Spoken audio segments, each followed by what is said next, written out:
करोत्वाचालं पङ्गुं लङ्घयते गिरिं कृपातमहं वन्दे परमानन्दमाधवं श्रीमन्मधुमगोपालं वृन्दारण्यपुरन्दरं श्रीगोविन्दं कृपयोऽहं दीनानिग्रहकारकम् वन्दे कुन्दोन्दुशङ्खदशनं शिशुगोपेशम् इन्द्रादिदेवनन्दितपादपीठं वृन्दावनालयमहं नवजलधरवर्णं चम्पकोद्भासिकर्णम् विकसितमलिनाशियं विस्फुरन् मन्दहास्यम् कनकरुचिदुकूलं चारुवर्हावचूलं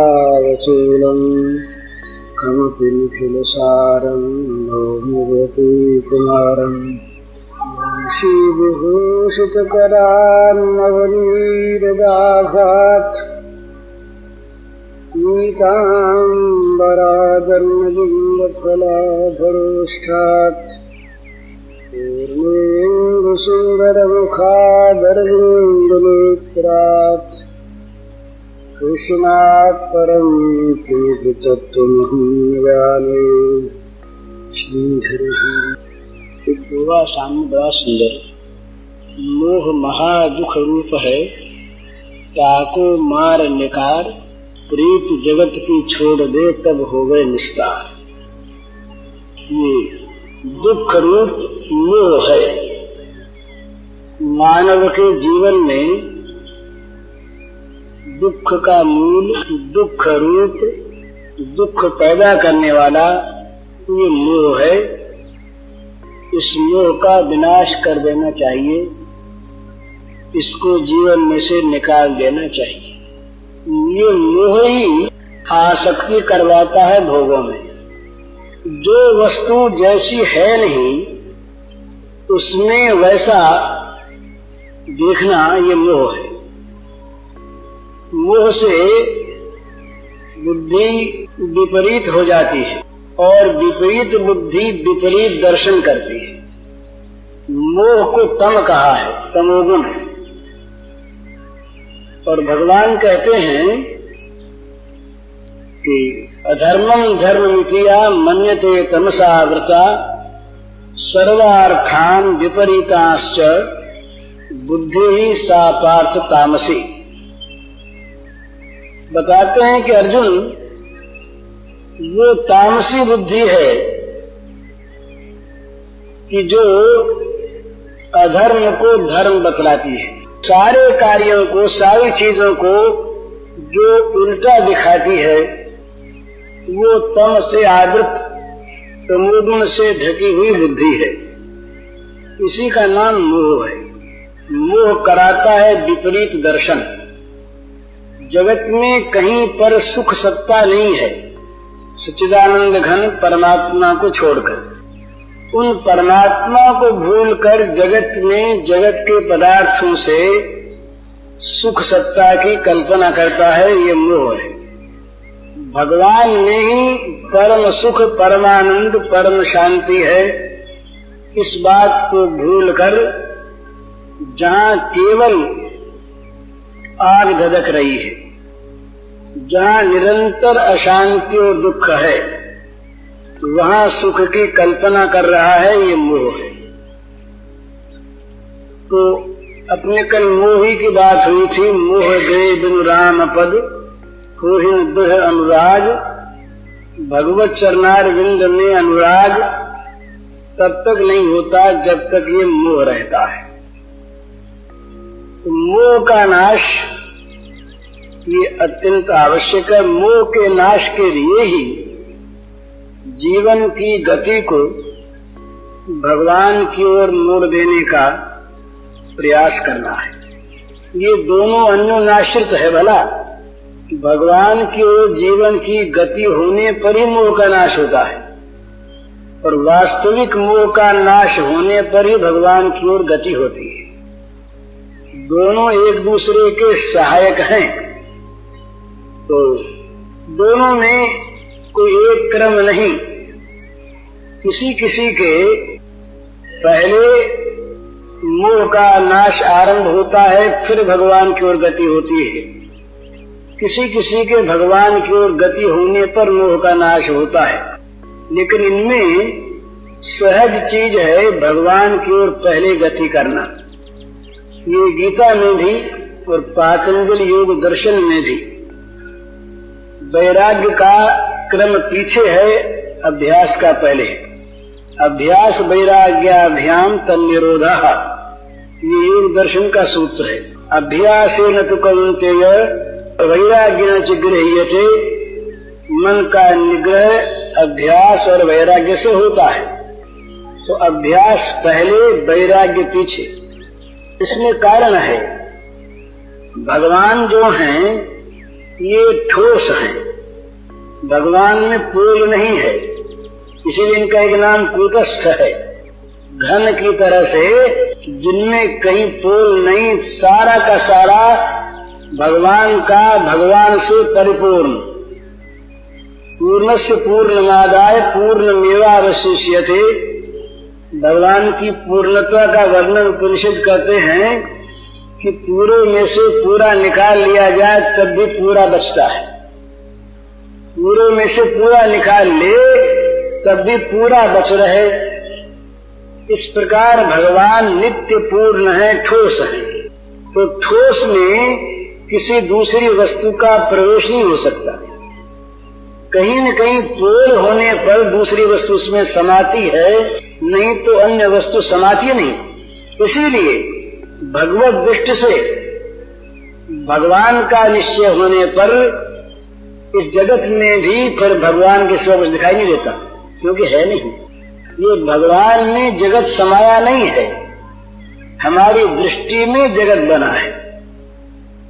तो भगवान है सॉलिड, बड़ी वो घन चीज है।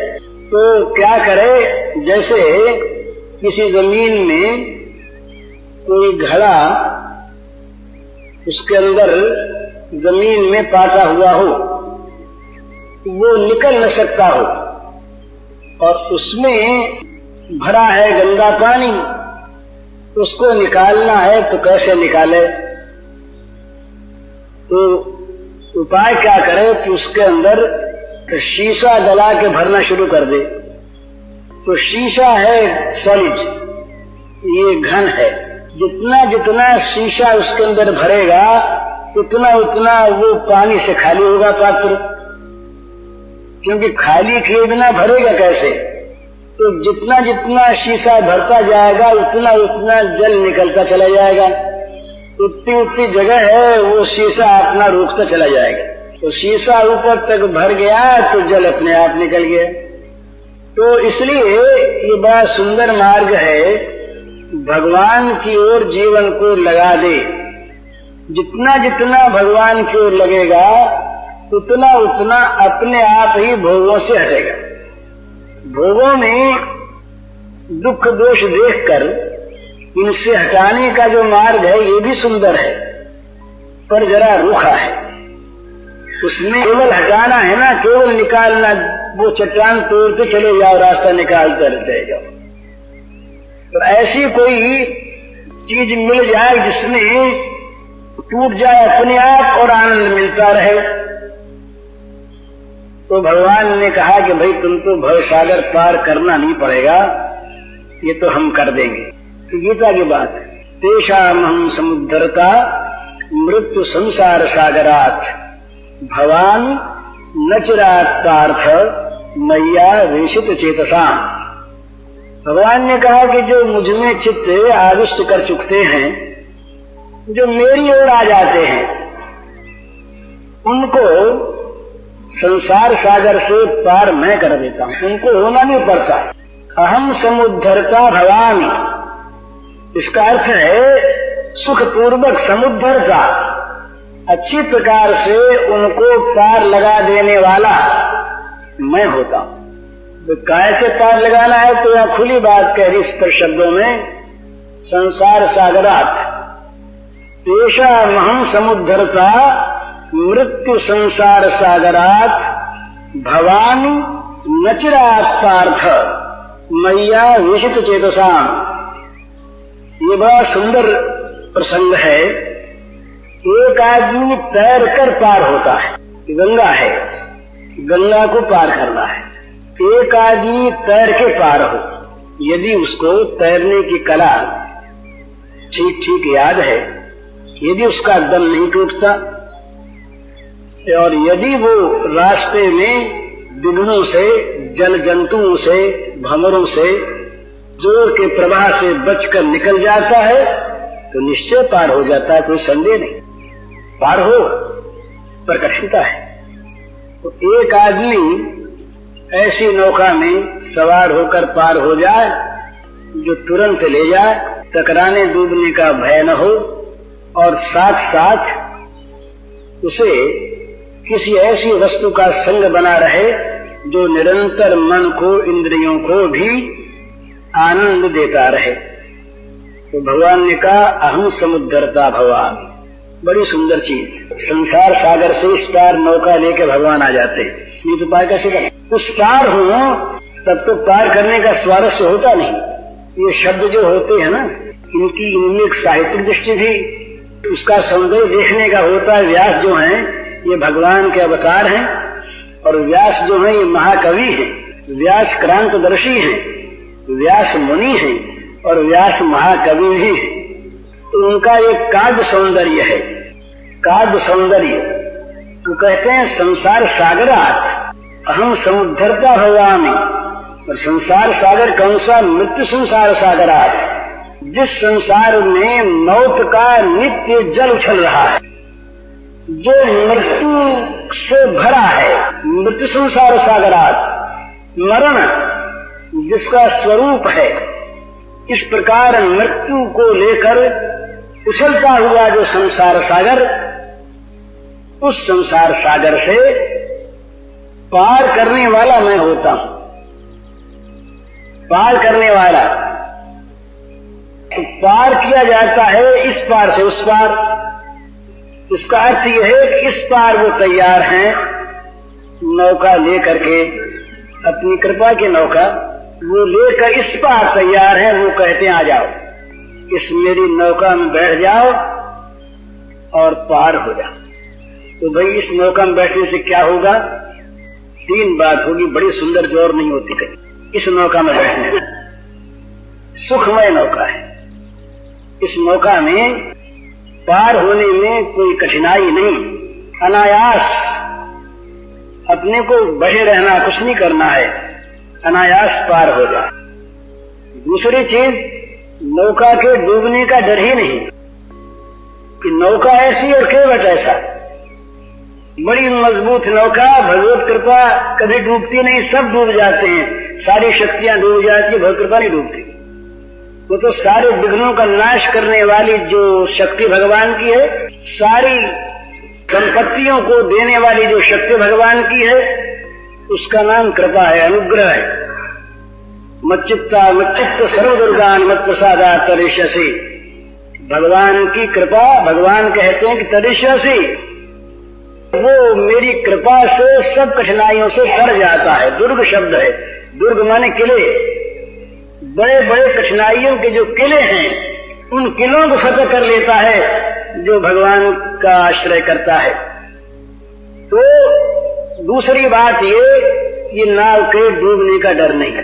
पहली बात, सुखपूर्वक हाथ पैर मारना नहीं पड़ता, जल को उछालना नहीं पड़ता यूं दूर दूर, किसी भंवर का भय नहीं, किसी ग्रह का भय नहीं, मजे में सुखपूर्वक बैठे रहो और नौका डूबेगा नहीं, पार हो जाओगे। तीसरी बात बड़ी सुंदर, उस केवट का साथ जो है, निरंतर उसको देखते चले जाओ, निरंतर उस श्याम सुंदर का सुंदर मुखमंडल देखते हुए, उसकी अनोखी विलक्षण छवि को निहारते हुए, उनके उसके उन प्रसामृत का पान करते हुए, उसके सौंदर्य माधुर्य रस सुधा के अमृत को निरंतर आस्वादन करते हुए मजे में चले जाओ।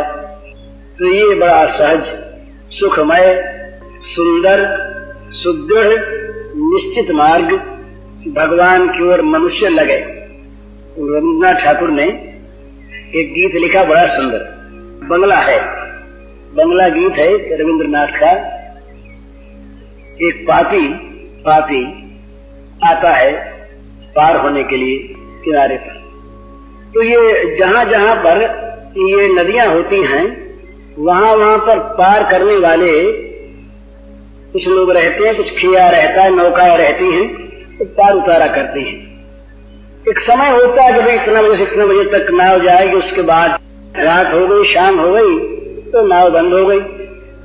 तो बड़े दूर से यात्री आया, बेचारा रास्ते भर दौड़ता हुआ हाँफता हुआ पार उतर जाएगा, उसे मौका नहीं मिली। वो मानो कहता है, बंगला को समझने वाले हों तो उसको समझेंगे, नहीं मैं तो बताऊंगा मैं।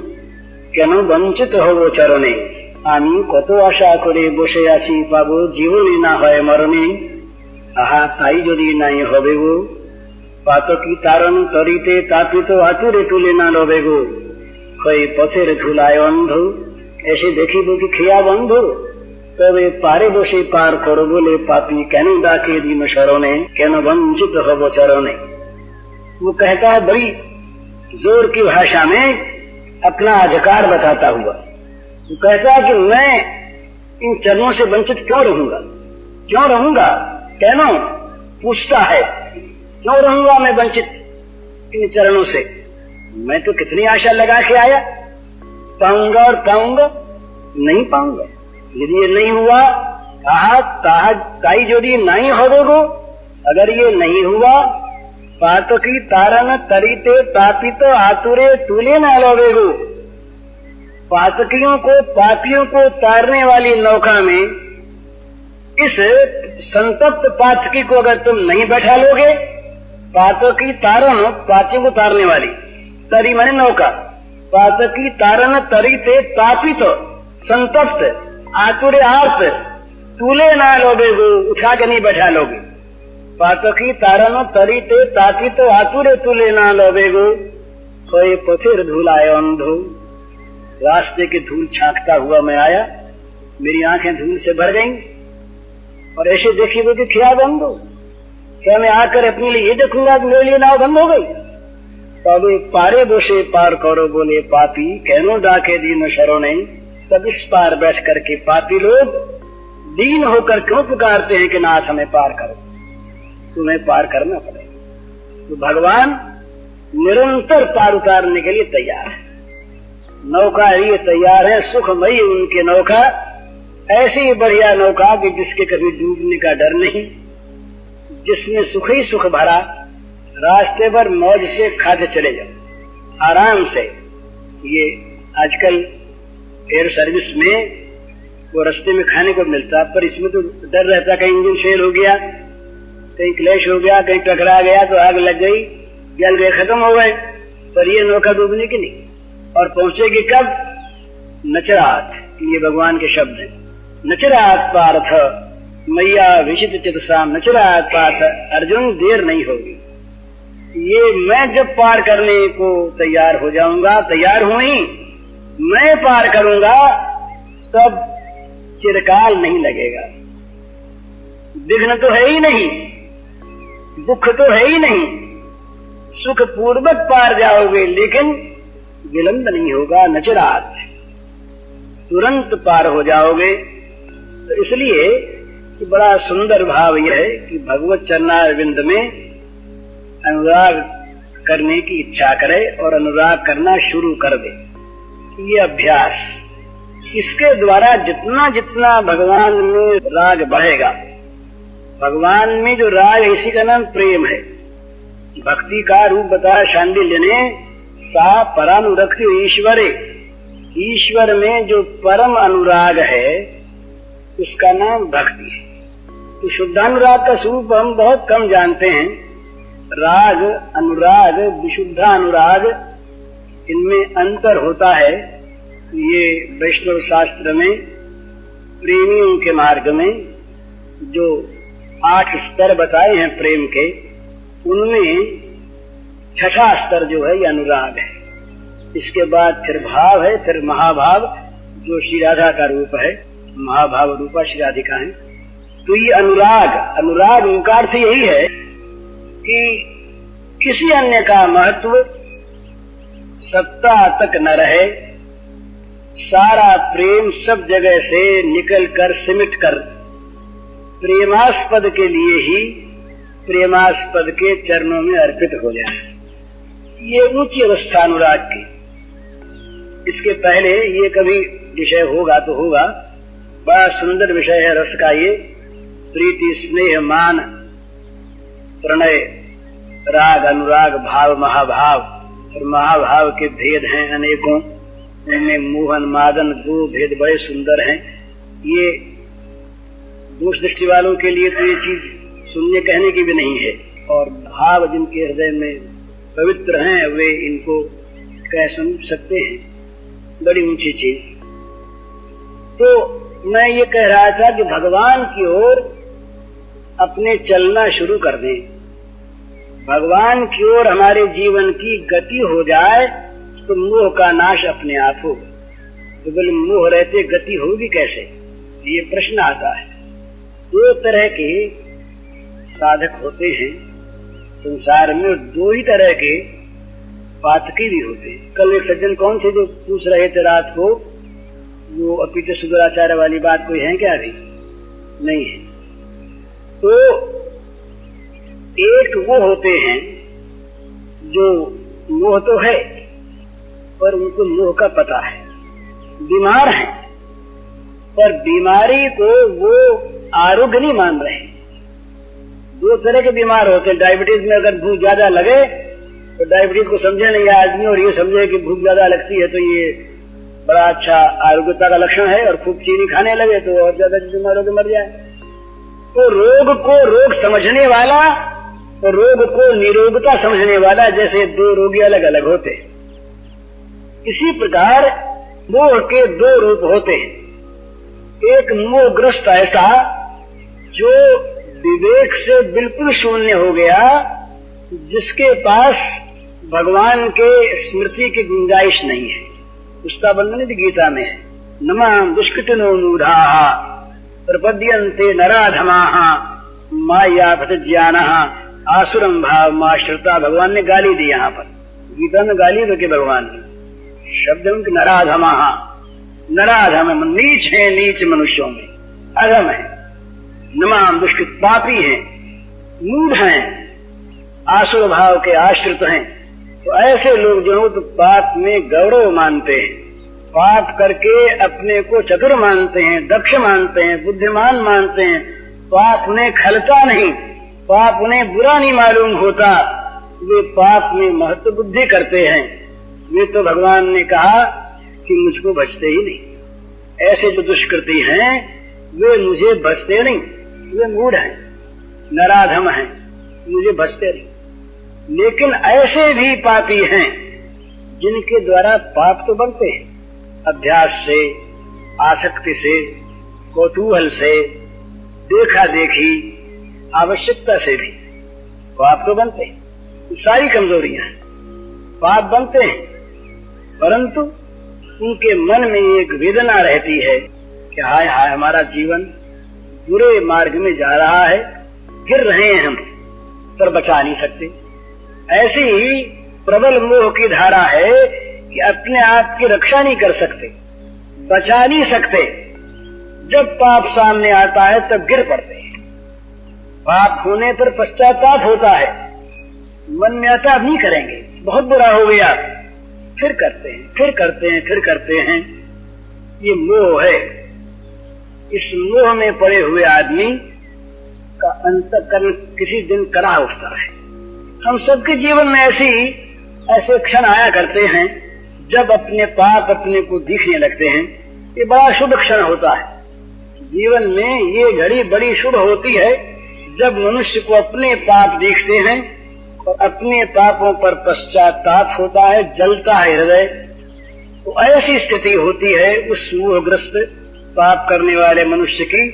पाप करता है पर पाप में पाप बुद्धि होने के कारण से पछताता है, रोता है, पर अपना पुरुषार्थ, अपनी साधना, अपनी शक्ति उसे पाप से हटा नहीं सकती। ये स्थिति होती है एक मानव। दूसरी चीज, एक बड़ी सुंदर इस सिद्धांत की बात है, पापी की कोई प्रत्यक्ष में सहायता नहीं करता। पाप को पाप मानता है ना, तो बचाकर तो भले ही सहायता करे।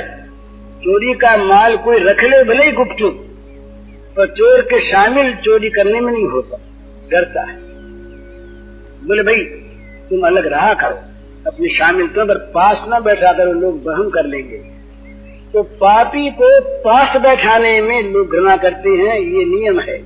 बेटा भी यदि बुरा कर्म कर बैठे और वो अगर प्रसिद्ध हो जाए तो बात कह देगा हम तो पहले ही जानते थे नालायक है, ये तो हमारे कुल को डुबोएगा, हमारा क्या वास्ता जी, बेटा हो गया तो क्या, ये तो भाग्य से हो गया, इससे हमारा वास्ता क्या है, इससे हमारा क्या लेन देन है, ये तो कलांगार है, नीच है।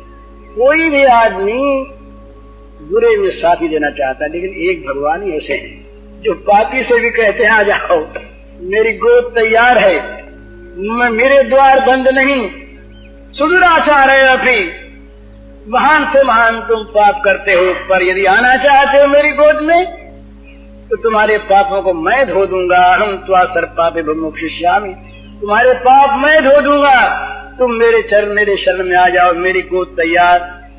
मल में भरे हुए बच्चे को कभी माँ कहती है कि तुम नहा करके आओ तब गोद लूंगी? मल में भरा बच्चा सुनते ही माँ दौड़ती है, अपने आप अपने हाथों मल साफ करती है। अनंत माताओं का अनंत स्नेह सागर जिन भगवान के अंतकरण में लहरा रहा, वे भगवान क्या जीव की दुर्गति देख सकते हैं? उनकी ओर होना चाहिए। तो पाप में पड़ा हुआ आदमी भी यदि उसे पाप खलता है तो भगवान की ओर जाता है। भगवान की ओर जाती क्या होता है, एक बड़ी विचित्र बात है। अंधेरे घर में से निकलने का उसने उपक्रम किया, किवाड़ खोले के प्रकाश आया। प्रकाश जो है ये छिद्र चाहता है, कहीं पर अंदर घुसने के लिए ये अंधकार तो छिप कर आना चाहता है और प्रकाश अंदर घुसना चाहता है, ये नियम है। अंधकार छोड़ नहीं रहेगा, चौड़े में अंधकार आया तो मर जाएगा, पर अंधेरे में घुस करके प्रकाश अंधकार को मार देगा, अपना विस्तार कर देगा, ये नियम है। इसलिए जहां जरा सा प्रकाश के लिए हमने किवाड़ खोले, भगवान की ओर हमने जरा सी अपने जीवन की गति की, तो भगवान अंदर आने लगे, उनका प्रकाश आने लगेगा। प्रकाश आया कि अंधेरा हटा, तो भगवान की ओर लगने पर मोह का नाश अपने आप हो जाएगा, करना नहीं पड़ेगा, भगवान अपने आप मोह नदी से पार कर देंगे। इसलिए बड़े आश्वासन की बात है। ये बड़ी कड़ी बात हम कह देते हैं, है भी कि भाई इस प्रकार के बनो तब भगवान मिलेंगे। अरे बने कैसे, हम पे बना जाता नहीं। तो बड़ी सीधी बात कि तुम भगवान का अगर रो पड़ो भगवान बना लेंगे। रोना नकली नहीं होना चाहिए, अंतर की वेदना होनी चाहिए जरूर। वैसे वैद्य नहीं कि जिनकी दवा काम न करे, और ऐसे वैद्य नहीं जो रोग का निदान न कर सके, उनकी दवा अमोघ। भगवान की कृपा को अमोघ कहा है। और एक ये नियम है, जितनी भगवान की शक्तियां हैं उन सारी शक्तियों में कृपा शक्ति सर्वोपरि है। जहां कृपा शक्ति ने काम शुरू किया वहां सारी शक्तियां उसके अनुगत होकर सेवा करने लगी। जहां पर कृपा राम कर होई, ता पर कृपा कर ही सब को। भगवान की कृपा शक्ति इतनी विलक्षण है महाराज कि भगवान जिसको रोष में भर के मार देते हैं, कृपा शक्ति कहती है कि मार के जरा नरक तो पहुंचाओ उसको, आप इसको आपके धाम पहुंचाऊंगे अभी मैं। भगवान मारते हैं, कृपा तारती है। तो भगवान की कृपा शक्ति अमोघ है। भगवान की कृपा शक्ति ये नहीं देखती कि ये कौन है, ये कैसा है, इसके पहले की हिस्ट्री क्या है, इसने पहले क्या किया है। कृपा शक्ति तो केवल देखती है कि अब क्या चाहता है। यदि इसके पुकार, यदि इसका रोना, यदि इसका आर्तभाव सच्चा है तो वो कृपा शक्ति उमड़ पड़ती है उसको अपने आप आत्मसात करने के लिए, अपने अंदर ले लेने के लिए। और जहां भगवान की कृपा शक्ति ने जरा सा काम किया, बस सारे विघ्न अपने आप हट जाते हैं। विघ्न हमारे हटाए कठिन है, हटते हैं पर बड़ा कठिन है। नए नए विघ्न हम पैदा कर लेते हैं विघ्न हटाने के नाम पर यहाँ दीन होकर के भगवान के चरणों में गिर जाएं, दीन होकर के अपना दैन्य भगवान के सामने प्रकट कर दें, वो दीनबंधु पतित पावन इस प्रकार के वो स्नेहमय, दयामय, करुणामय, प्रीतिमय, सौहार्दमय हैं कि हमें गले लगा ले। जिनका कोई नहीं उनके वो होते हैं महाराज, जिनका कोई नहीं। रविंद्र ने कहा, जार क्यों ना आए तुम या छोतार, जिसके कोई नहीं उसके तुम। वो कभी कभी इनकार करते नहीं किसी के लिए भी कि कौन है, किस देश का है, किस वेश का है, मुसलमान है कि हिंदू है, ब्राह्मण है कि कसाई है, बड़ा सदाचारी है कि व्यभिचारी है, पुरुष है कि स्त्री है, चांडाल है कि शूद्र है, कौन है, बच्चा है कि बूढ़ा है, कुछ नहीं। वो केवल देखते हैं उसकी करुण पुकार, उसके पुकार में कैसी करुणा है, कितना दैन्य है, और वो सत्य है। ये थ्योरी नहीं है, भला ऐसा न समझिए कि ये भावात्मक चीज के केवल कहने सुनने के सो बात नहीं है। प्रैक्टिकली तो वास्तविकता यही है कि भगवान की ओर जिसने करुण होकर के, दीन होकर के पुकारा, भगवान ने उसको अपना लिया। कभी भी भगवान इसने ये नहीं किया कि इसके साथ अब न्याय करना है, तो अन्याय नहीं करते। दया उनका न्याय है, उद्धार उनका न्याय है, अपनाना उनका न्याय स्वभाव है ना, तो छोड़े कहां से। सूर्य के सामने अगर कोई खून करके जाए तो सूर्य ये कह देगा कि हम तुम्हें प्रकाश नहीं देंगे, हम तुम्हें गर्मी नहीं देंगे। खून करने वाला जाए या सदाचारी जाए, सूर्य का प्रकाश सबके लिए समान। तो भगवान का स्वभाव है, प्रभु मूर्ति कृपामयी है। तुलसीदास कहते हैं, है तुलसी प्रतीत एक, प्रभु मूर्ति कृपामयी है। तुलसीदास कहते हैं कि हमको तो ये एक विश्वास है कि भगवान बने हुए कृपा से, प्रभु की मूर्ति कृपामयी है। वो अपनी कृपा को छोड़ दे तो वो न रहे। कृपा ही उनके शरीर के, उनके अवयवों के सारे धातु हैं, कृपा से बने हैं। इसलिए भगवान की कृपा सबके लिए खुले हाथों अपने आप को बांट रही है कि हमें ले लो। तो जरा भी निराशा की बात नहीं है, हमें उस ओर लगना है, सारा काम वो कर देंगे। अपने जीवन की गति को उस ओर मोड़ लेना है। मोह का नाश फिर भगवान कर देंगे। मोह का नाश करने में देर नहीं। हम भाई पत्ती लावें, तेल लावें, लालटेन हो, दिया सराइस उसको जलाएं, कहीं हवा आ गई तो गया, बुझ गया। तेल नहीं मिला तो वो चिराग जल नहीं सकती, कहीं उसके वो गोला नहीं हुआ तो हवा बुझा देगी, कहीं बत्ती जल गई तो रोशनी बंद हो जाएगी। पर ये ऐसी रोशनी है जिसमें तेल बाती की आवश्यकता नहीं, जो स्वमहिमा में स्थित है, स्वप्रकाश है, स्वस्वरूपमय है। ऐसे भगवान जो हैं उनकी कृपा क्या नहीं कर सकती। तो सारे मोह तम का नाश की कृपा कर देगी, अपने आप धो पोंछ कर साफ कर लेगी। सारी अंदर की बुराइयों को, गंदगियों को कृपा निकाल देगी, अपने योग्य बना लेगी। भगवान के शरण होने पर, भगवान की ओर जीवन को मोड़ देने पर भगवान क्या करते हैं, उसको अपने योग्य बना लेंगे। एक तो योग्यता प्राप्त करता है और एक योग्यता मिल जाती है। आरुणि विद्वान नहीं था, विद्या में रुचि नहीं थी आरुणि की, पर सारी विद्याओं में निष्णात हो गया अकस्मात गुरु कृपा से। वो जानता था केवल गुरु सेवा, जानता था केवल गुरु के वचनों का अनुगमन। कहा जाओ खेत संभालो, जल आ रहा है।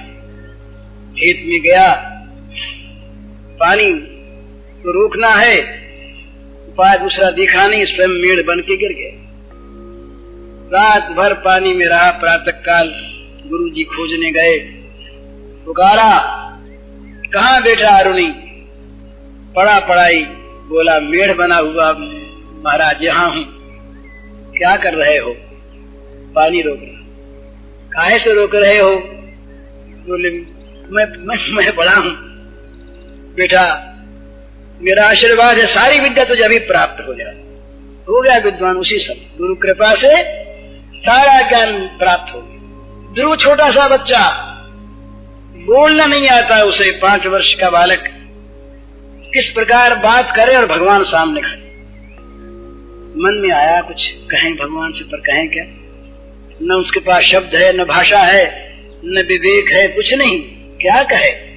भगवान ने भागवत में आता है अपना शंख जरा सा उसके गाल के स्पर्श कर, बस सारा ज्ञान उसकी वाणी पर आ गया। तो भगवान जब करना चाहें तो मोह का नाश होने में कौन देर लगती है, पाप का नाश होने में कौन देर लगती है, और भगवान करने को तैयार, तो फिर देर क्यों हो रही है?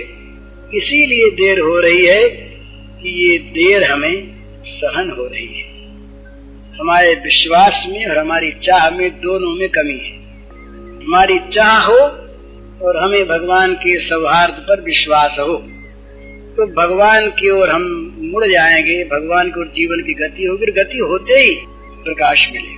ये बातों से नहीं होता। बात चाहे हम न करें और बात चाहे बहुत करें, भगवान देखते हैं अंदर की चीज, इस समय वर्तमान की, पहले नहीं देखते। इस समय सच्चाई के साथ हम क्या चाहते हैं ये भगवान देख रहे हैं, और उसे अगर ठीक ठीक भगवान जान पाते हैं, क्योंकि भगवान रहे अंतर्यामी, सूक्ष्मदर्शी। हम कहीं अपने आप को धोखा दे सकते हैं, हम अपने आप से अपने आप धोखा खा सकते हैं, पर भगवान धोखा नहीं खा सकते। पहले की चीज तो नहीं देखते, भगवान देखते हैं कि इसकी चाह में, इसकी प्रपत्ति में, मेरी ओर मुड़ने की इच्छा में क्या सच्चाई है, कितना, बस वो होना चाहिए। अपने आप भगवान फिर सारा काम अपने आप कर लेंगे। कोई काम हमें नहीं करना, हमें तो एक ही करना है, उनका स्मरण बना। तदर्पिता अखिलाचार्यता तद विस्मरणे परम व्याकुलता।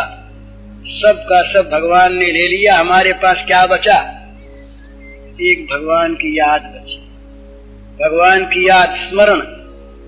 वो स्मरण कहीं नहीं होता क्षण भर तो व्याकुल हो जाता है जीवन, क्या खो गया, और न कुछ करना है, न कुछ पाना है, न देना है, न लेना है, निश्चिंत। भगवान कहते हैं निश्चिंत रहो। माँ शुच, ये गीता का कोई ले तो बड़ा सुंदर भगवान का अंतिम उपदेश वाक्य है। माँ शुच, मत सोच करो, मत चिंता करो। कोई कैसे न करें, पापी हैं, प्रश्न करे कोई। माँ शुच से पहले कह दिया कि पापों से मैं बचा दूंगा। क्यों बचा दोगे? पहले कह दिया कि माम एकम शरणम ब्रज, एक मेरे शरण में आ जाओ, एक मेरी तरफ देख लो, एक मुझको जांचो, तो बस सारी याचना, सारा भिखमंगापन, सारा पाप, सारा ताप, सारी जलन, सारा मोह सदा के लिए मिट जाएगा। अर्जुन ने यही कहा। अर्जुन से फिर पूछा क्यों भाई क्या हुआ? अर्जुन ने सबसे पहली बात कही, नष्टो मोह, मेरे मोह का नाश किया। बस मोह का नाश हुआ तो सारा काम बना। मोह का नाश होने के बाद जीवन बन जाता है भगवान के अनुगत, और मोह का नाश न होने तक जीवन रहता है भोग के अनुगत। ये बड़ा अंतर है, भोग परायण जीवन और भगवत परायण जीवन। ये कल अपने बात हुई थी, भोग परायण जीवन में हमारी सारी चेष्टा भोग प्रेरित होती है, भोग के लिए होती है, और भगवत परायण जीवन में सारी चेष्टा भगवान की प्रेरणा से होती है और भगवत प्रीत्यर्थ होती है। ये बड़ा भारी अंतर है। हम कर्म करने में प्रवृत्त क्यों हुए? विद्यालय में विद्यार्थी का प्रवेश कराया गया, हमारी संस्कृति में ये बात आई है यदि चिंतो ब्रह्मचर्यम चरन्ति, ब्रह्मचर्य आश्रम में प्रविष्ट क्यों हुआ विद्यार्थी? यदि क्षमता उस परमात्मा को प्राप्त करने की इच्छा से। अर्थकली विद्या होनी चाहिए, जगत में अर्थ की आवश्यकता, पर अर्थ हो मोक्ष के सन्मुख जाने वाला, तब तो अर्थ नहीं तो अनर्थ। आज का युग नहीं कि जहाँ पर प्रत्येक चीज हम देखते हैं आर्थिक दृष्टिकोण से। हमारा आश्रम भी, हमारा विद्यालय भी, हमारी संस्था भी, हमको इसमें क्या आय होगी, क्या मिलेगा, ये देखते हैं। यदि चिंता नहीं, भगवान की प्राप्ति के लिए नहीं, आर्थिक दृष्टिकोण, इकोनॉमिकली क्या है, इसमें हम आर्थिक लाभ क्या होगा, ये हम देखते हैं। इसलिए जहाँ आर्थिक लाभ नहीं, वो धर्म भी हमारे लिए आज उपेक्ष है कि भाई इसमें कुछ लाभ तो है नहीं। इसकी जगह था हमारे यहाँ परमार्थ। सारे संस्कार हमारे परमार्थ को लेकर के, जीवन का प्रारंभ परमार्थ को लेकर, जीवन का अंत परमार्थ में, परमार्थमय जीवन। तो ये चीज यही अर्थ रखती है कि भगवान की ओर लगा हुआ जीवन, भगवान की ओर मुड़ा हुआ जीवन। तो जीवन का ध्येय हमारा जब भगवान हो जाता है, अर्थात भगवान हमारे जीवन के सामने हो जाते हैं, तो फिर हमारी प्रत्येक चेष्टा, जैसे हमें बद्रिकाश्रम जाना है, यहाँ से चले हम आगे, तो यहाँ से चलना क्यों है? बद्रिकाश्रम जाने के लिए। लाठी क्यों लेनी है? बद्रिकाश्रम जाने के लिए। चिट्ठी क्यों लिखवानी है? काली कमली वाले से रास्ते में असुविधा न हो, वहां पहुंच जाए इसलिए। खाते क्यों हैं? इसलिए कि शरीर में बल रहे तो वहां पहुंच जाए। सोते क्यों हैं? शरीर में ताजगी आ जाए, वहां पहुंचना है।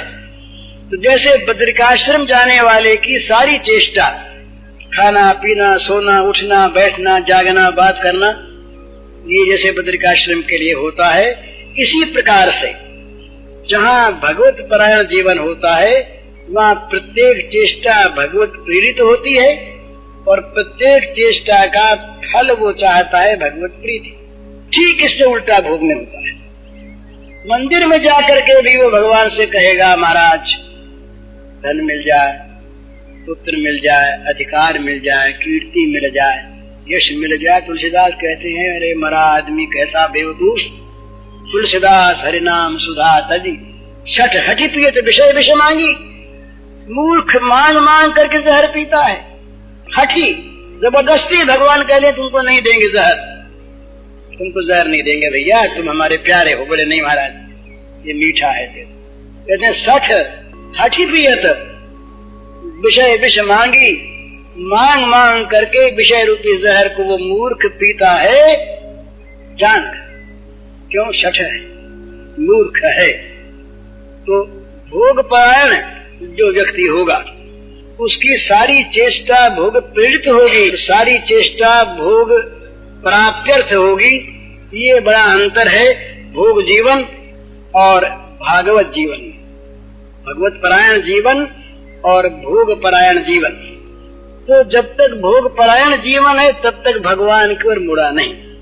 भोगों में वितृष्णा होने लगे, भोग बुरे मालूम होने लगे, भोगों से चित्त हटने लगे, इनसे ऊबने लगे, दूसरों के भोग देखकर चित्त ललचाए नहीं, ललचाता है। बोले देखो इसके इतना वैभव है। एक बार के बाद हम कुंभ में गए, हमारे एक मित्र साधु थे, बड़े अच्छे आदमी, नाम हम नहीं बताएंगे, बड़े सात्विक आदमी और बड़े सरल हृदय के साधु ही। एक दिन हमसे बोले, भाई जी कुछ गड़बड़ मालूम होती है, भगवान की कृपा शायद कम है। हमने कहा क्यों? तो देखे ना, उनके कैंप में तो बड़े बड़े मिनिस्टर आते हैं, बड़े बड़े धनी लोग आते हैं और बड़ा चढ़ावा होता है और बहुत ज्यादा यज्ञ और ये हो रहे हैं, और हमारे ही लोग आते हैं। सरल चीज थी, उन्होंने दुर्भाव से नहीं कहा, लेकिन एक मनोवृत्ति का पता लगता है कि दूसरे के भोग को देखकर जी ललचाता है, और अपने वो भोग न होने पर हम भगवान की कृपा मानते हैं और अपने को अभागा मानते हैं। ये भोगाश्रय है प्रत्यक्ष। दूसरे के पास वो है, वो भाग्यवान, हमारे पास नहीं, हम अभागे। दूसरे के पास वो है, उस पर भगवान की कृपा, हमारे पास नहीं, हम पर अकृपा। तो ये प्रत्यक्ष सिद्ध करता है कि उस वस्तु में जिसके लिए वो लालायित है, जिसके मिलने पर अपने को भाग्यवान मानता है, जिसके न मिलने पर अभागा मानता है, उस वस्तु में उसकी मुख्य बुद्धि है। उस वस्तु को ही वो परम श्रेय रूप साध्य मानता है। साध्य मानता है तो साधन फेंक देता है। ये नियम है महाराज।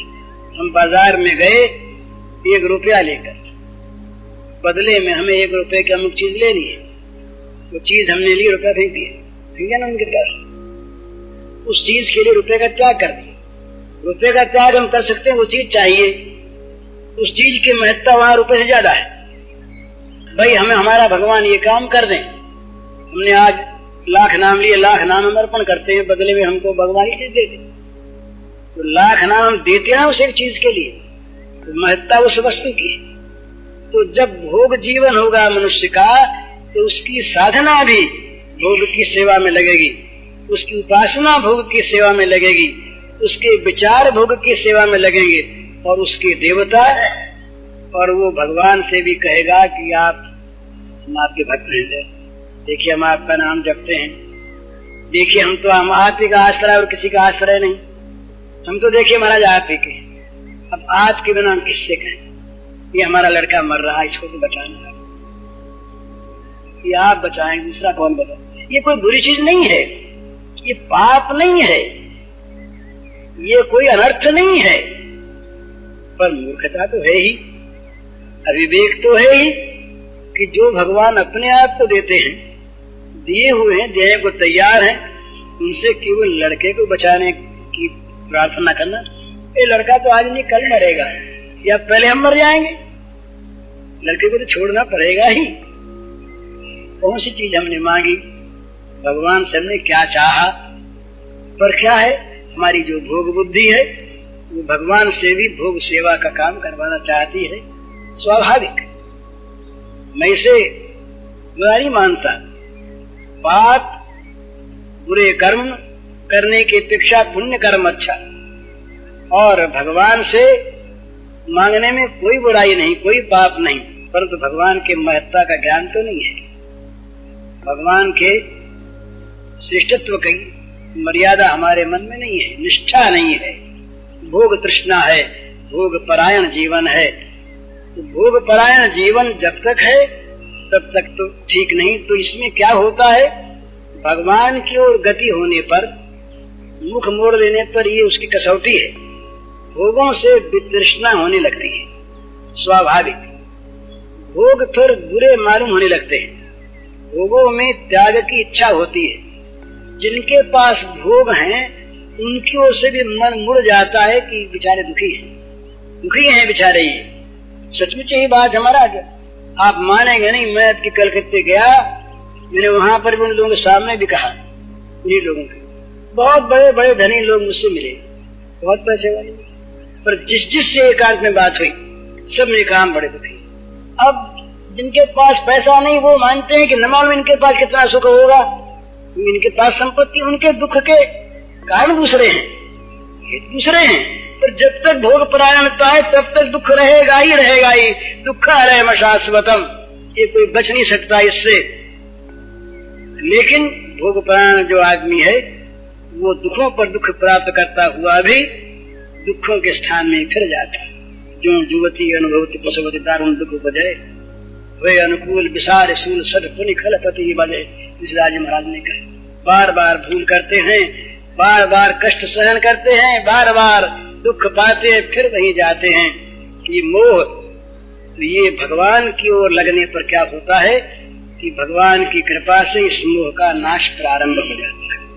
मैं तो ये कहूंगा कि मिट जाता है तुरंत, पर वैसा न हो, न भी हो। तो ये मानना चाहिए कि कम से कम इतना होने लगता है कि भोगों से वितृष्णा होने लगती है, भोगों में हीन बुद्धि होती है, भोगों में निम्न कोटि की बुद्धि होती है, भोगों में सुख की कल्पना नहीं होती, भोग सौभाग्य के चिन्ह नहीं दिखते, भोग में भगवान कृपा के दर्शन नहीं होते। चित्त भगवान की ओर जाने के लिए उतावला हो उठता है, तीव्र आकांक्षा पैदा होती है और ऐसा होता है कि अब जा मिले भगवान से, जल्दी मिल जाए, इस प्रकार की स्थिति मन की पैदा हो जाती है। तो ये स्थिति जब होने लगे तब समझना चाहिए कि हम मानव जीवन के ठीक रास्ते पर आ गए, आगे बढ़ना है, भगवान बढ़ाएंगे, ये सच्ची बात है, लेकिन रास्ते पर आ गए और भगवान की ओर मुंह करना है। तो मोह नाश के दो उपाय, एक तो भोगों में विषयों में दुख इत्यादि देख देख कर चित्त को हटाना, मोह नदी को तैर के पार करना, और एक अपने आप को भगवान के चरणों में डालकर नौका लिए हुए उनको बुला लेना और बड़े मजे में उस पर सवार होकर उनको देखते हुए, उनसे बातचीत करते हुए, उनसे मिलते हुए, उनके रस का ग्रहण करते हुए सुखपूर्वक निश्चिंतता के साथ पार हो जाना। मोह नदी अपने आप पीछे रह जाएगी, उससे पार हुए मोह नदी अपने आप छूट गई। तो भगवान की ओर लगने की आवश्यकता है। बड़ी सुंदर ये दोहा देखे बात याद आ